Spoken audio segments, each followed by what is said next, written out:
Alors avant que la vidéo commence, je vais mettre un petit peu de contexte. Il y a de cela un an et demi à peu près, j'avais une chaîne YouTube et sur cette chaîne YouTube, j'avais fait une vidéo qui est très controversée. On peut dire qu'elle a fait le buzz dans un sens, où je parlais des personnages les plus puissants, tout manga confondu. Alors j'étais conscient à l'époque de ce que je faisais et du coup je savais déjà que c'était un sujet très sensible. Voilà. Alors j'ai quand même fait ma vidéo et j'ai mis des personnages que tout le monde n'appréciait pas vraiment des masses. Enfin, je veux dire, les gens les appréciaient, mais il y avait toujours une connerie qui allait pas dans machin. Et c'était une liste à l'époque et pas un top, j'avais bien précisé, mais les gens comprennent pas quand on parle. Alors, ce que je vais faire, c'est que je vais refaire cette liste. Et c'est une liste, pas un top. Donc, je refais cette liste en changeant deux trois personnages. Parce que au final, maintenant, j'ai trouvé mieux, hein. Rien à voir avec les commentaires que j'avais eus. Mais j'ai trouvé mieux et juste en termes de... Pour vous faire repérer, la vidéo, j'avais 45 vues, la vidéo a fait 1169 vues pour 45 commentaires. Je pense qu'on est bon. Alors, on va passer tout de suite à la vidéo qui est donc mes 5 personnages les plus puissants, tout animés confondus. Bon alors on commence avec le plus obvious, Goku. Alors pour ceux qui vont me dire, oui, Saitama, il est plus fort que Goku, nanana, on n'est pas là pour faire des comparaisons de personnages déjà pour l'instant là. Goku, il est là parce que il y a des chiffres, enfin il y a des chiffres dans le manga, il y a des trucs qui montrent que dans le manga, il est chaud patate Goku. Goku, genre pendant Goku pendant qu'il se battait contre Beerus, Whis a clairement dit, et Beerus aussi, me semble, enfin en tout cas, c'était clairement dit dans le manga que si ils se ménageaient pas les deux, ils détruisaient l'univers. Donc déjà ils se battent, ok, ils se battent, mais leur onde de choc de coups, ça peut détruire l'univers. C'est chaud patate. C'est-à-dire que les mecs, on a dû leur faire une arène dans le matériau le plus solide du monde pour qu'ils puissent se battre. Et ils ont quand même réussi à la détruire. C'est chaud patate. Je suis désolé, les gars, ils sont super forts. Si on me dit que Goku ne fait pas partie des personnages les plus puissants, tout manga confondu, je ne comprends pas. On peut aussi dire que Goku, il est ultra rapide, au point que même un mec qui maîtrise le temps, qui est capable de le stopper, bah, au final, Goku a réussi à bouger dans ce temps, tellement il était rapide en fait. Et puis merde, c'est Goku quoi. C'est genre. Qui peut dire que Goku n'est pas l'un des personnages les plus puissants, tout animé confondu? Je dis pas que c'est le plus puissant, je dis qu'il fait partie, c'est sûr, de tous les personnages les plus puissants. C'est un mec qui pose ses balls sur la table, c'est Goku. Ensuite, Iwatch. Alors, il y a deux personnages de Bleach dans cette vidéo. Normalement, je pensais pas le faire, mais deux personnages de Bleach et deux méchants en plus. Donc, Iwatch. Iwatch qui est l'antagoniste du dernier arc manga de Bleach, Ten Years Blood Wars.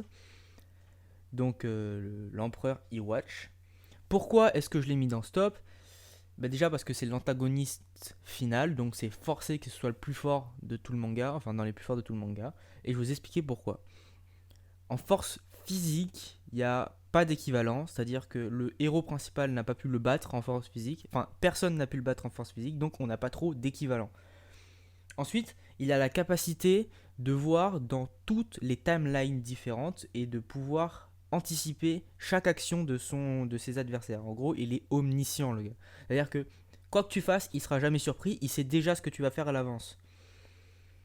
Ensuite, tout simplement, il a fallu Ichigo pour le battre, plus Aizen, qui est le deuxième méchant le plus puissant de Bleach, pour pouvoir le battre. Et ils ont même pas réussi à le tuer complètement, puisqu'il restait pendant un mois, je crois, un truc comme ça, des restes de son Reiatsu, de son énergie, dans toute la Soul Society. Et puis aussi, c'est pas trop marqué dans le manga, mais il est capable de tuer des capitaines de la, du Seraitei en très peu de temps. On a vu comment il a maltraité Kenpachi en vraiment 15 secondes. Et c'était même pas lui, c'était un personnage qui avait pris sa force, enfin son apparence, et qui n'avait pas sa force à 100%. Donc autant vous dire que Iwash, c'est vraiment un des personnages les plus puissants pour moi, tout manga confondu, et ce n'est même pas discutable. Celui-là aussi, il a fait beaucoup jaser dans la dernière vidéo, c'est Meliodas. Alors, effectivement, Meliodas, il peut pas rivaliser contre Goku et contre Iwatch et contre ceux qui vont arriver par la suite. Par contre, après ce que je vais vous dire là, si vous me dites pas que Meliodas est l'un des personnages les plus forts, tout manga confondu, allez lire le manga et me faites pas chier en fait. Déjà, c'est dit dans l'animé, donc juste vous avez besoin de regarder l'animé. Dans le passé de Meliodas, il a détruit une ville, mais genre une ville, genre l'équivalent de Paris par exemple. Vous prenez Paris, et ben il n'y a plus Paris, et à la place de Paris, il y a un trou, on voit pas le fond, et on sait même pas où est le fond. Genre personne n'a jamais découvert le fond, c'est trop profond. Ça se trouve, s'il n'y a pas de fond, ça se trouve, c'est genre ça traverse la terre, personne ne sait. Et dans ce trou, le trou est tellement énorme que quand tu gueules dedans, il n'y a pas d'écho. Voilà, et tu vois même pas le fond, bref, c'est n'importe quoi. C'est le premier fait d'armes extrêmement puissant qu'on apprend sur Meliodas. Mais dans le manga et même dans l'anime actuel, on apprend que maintenant, là, actuellement, il est devenu le roi des démons en voulant le pouvoir de son père, qui était le roi des démons. Donc on ne connaît même pas du tout toute sa limite en tant que roi des démons. C'est vraiment insane. Pour moi, dès qu'un personnage, on n'a pas d'équivalent, entre guillemets, qui nous permettent de le comparer à un autre personnage, il peut facilement faire partie des personnages les plus puissants, tout manga confondu. Ensuite, deuxième personnage de Bleach, je mets Aizen, bien évidemment. Pour moi, déjà, Aizen, on va mettre les choses au clair, c'est le meilleur méchant de Bleach. C'est-à-dire, il n'y a aucun qui rivalise avec lui. Déjà, c'est simple, toutes les meufs, enfin, il y a une majorité de meufs qui ont regardé Bleach, à qui j'ai demandé, c'est le mec qu'elles trouvent le plus stylé et le plus charismatique dans Bleach. Il est trop beau, voilà. Ensuite, c'est simple, on apprend dans le manga. En fait, il est tellement puissant dans l'animé, à la fin de l'animé, qu'il était tellement puissant que Ichigo, en sacrifiant ses pouvoirs, n'a même pas réussi à le tuer. Et du coup, ils ont été obligés de le sceller parce que le tuer c'était impossible. Personne n'était assez puissant pour le tuer.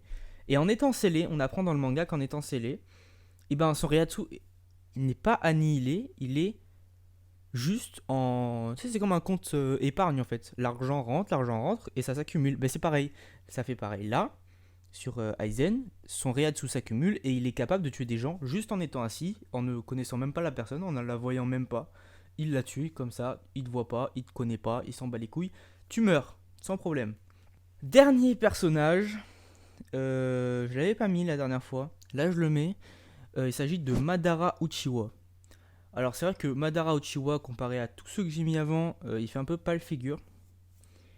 Mais il a quand même des trucs intéressants à dire sur Madara Uchiwa, tels que il a battu une armée au corps à corps en très peu de temps. Je sais pas, ça fait même pas passé une demi-journée. Le mec il les a défoncés comme ça tout seul, juste avec ses pieds et ses mains.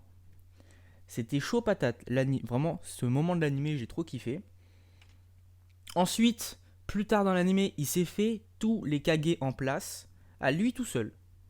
Puis, il a géré Hashirama et Tobirama. Tranquille.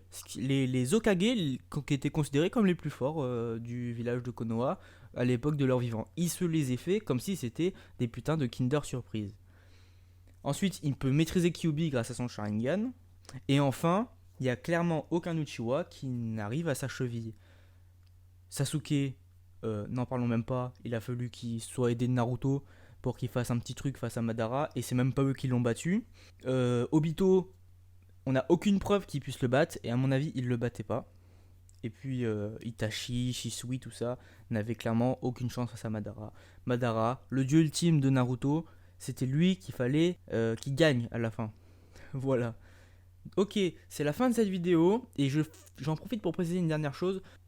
Je ne mets pas de personnages d'animé trop sombres. C'est-à-dire genre des trucs que personne connaît et qu'il faut vraiment être un gros kikou ou un gros weebo pour connaître ça. Donc je parle pour l'instant que d'animés entre guillemets mainstream qui peuvent parler à tout le monde. Donc voilà. Voilà, c'est tout. Donc je vous dis à plus pour prochaine vidéo. N'hésitez pas à liker et à vous abonner. Parce que 10 abonnés c'est pas énorme et ça fait quand même plaisir d'en avoir plus. Alors je vous dis à plus pour une prochaine vidéo.